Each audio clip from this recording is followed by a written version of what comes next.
A number of businesses do not live beyond their proprietors.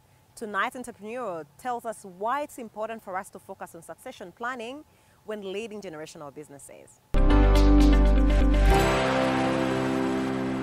My name is Uwayezu Mawanda Winnie. I'm the Managing Director of Falcon Security Guards. Falcon Security Guards started in 1987. The founder was my late husband called Patrick Mawanda. And we've been operating since then. We've been in business. He passed on in 2005, and that's when I came in to run the business. Having realized that because I wasn't working here, it was not easy, there are some members of the family who work. They know what we do. Even those who don't work are aware of what is being done. I'm called Kutosi Martin, the General Manager of Falcon Security Guards Limited. In this security company, we are following principles which guide us so that we meet the needs of our clients. We try to look at detail following what our clients require, and we serve them according to their needs. We also follow the principle of recruitment, starting with the staff. We employ properly qualified staff in our business, and we recruit guards after thoroughly checking from their background and how they can perform and serve better in our industry. Before you join this industry, you have to apply through the Uganda Police or our regulators, and then you are given the permission to go ahead and start the company and recruit the staff according to the guidelines given. So we take keen interest in recruiting our staff, training them, offering refresher courses so that they serve according to our clients' needs. Among the achievements, we offer employment opportunities to the youth. The challenges we face is recruiting guards who are unethical, so that we find ourselves employing criminals because we cannot dig deep into their hearts to know what they think. Eventually they behave otherwise. But this we have been working hard to stop by trying to thoroughly check from their background to see which type of a guard we employ. Secondly, we face stiff competition in the industry. By the time we started in the security company, there was no competition as now. Currently, there are over 250 security companies, and therefore the competition is really stiff. But because of our firm foundation, we work hard to see that we excel and work better than the rest who come in. And we end up being their role models because they refer to us as a company which has stood the currents of the times. Falcon is a very, very old company, very experienced, with guards who are very disciplined and staff. We are very honest with our clients. We give very good services. We are operating in the central, Kampala, Mukono, and in the western region. We are in Barara, we are in Kasese and Kisoro. For us, our customer is the king. We do what is expected of us. When we are not able to take it, we don't take on the job. A jack of all trades, they say, but we also know that focus is a roadmap to mastery. Indeed, you can't do everything, and focus refines you.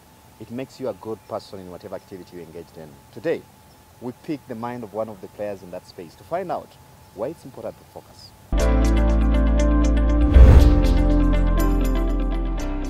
I think the advice I have to give to either school proprietors or all business people in Uganda and all that are able to see and watch me, it's first of all, you must know what you are called to do. You must know what you are supposed to do. You are not supposed to do everything. You can't be a jack of all trades and a master of none. You must learn to do that exact thing that defines your life. Me, what defines me, I'm a teacher and I love teaching. That's why I run schools. But you may not be a teacher like me. Learn what that gift you have and have a vision for it and have a dream for that business you have. Once you have a dream, have a vision for that business, once you love it, no matter the situations, you'll be able to maneuver. As hard as the situations are, you'll be harder than the situation, and at the end of the day, you'll be able to make it.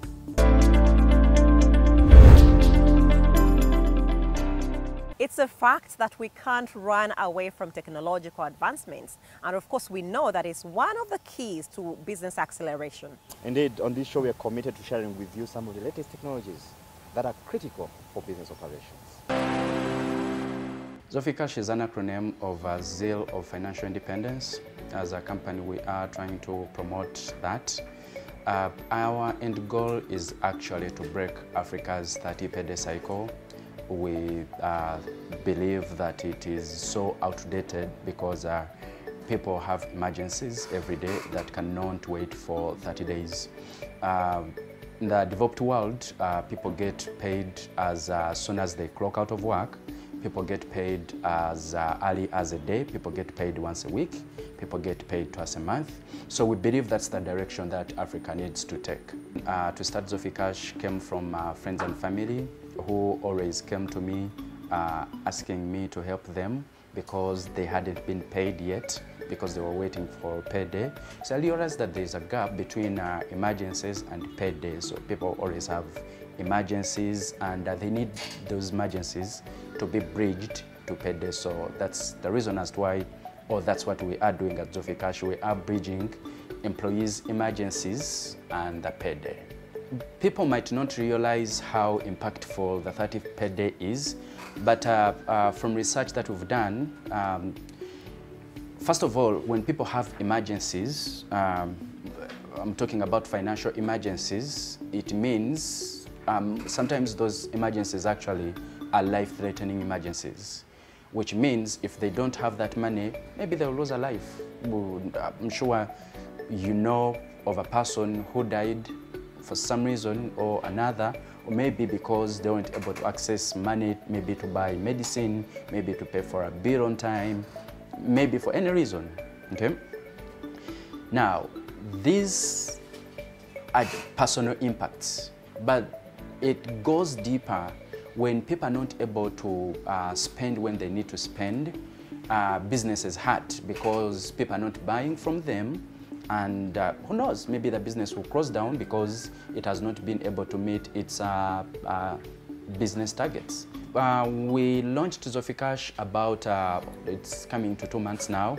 It was at the time when businesses were coming from the pandemic, and most of them had employees who had salary arrears, and some didn't even have enough money to pay for their employees.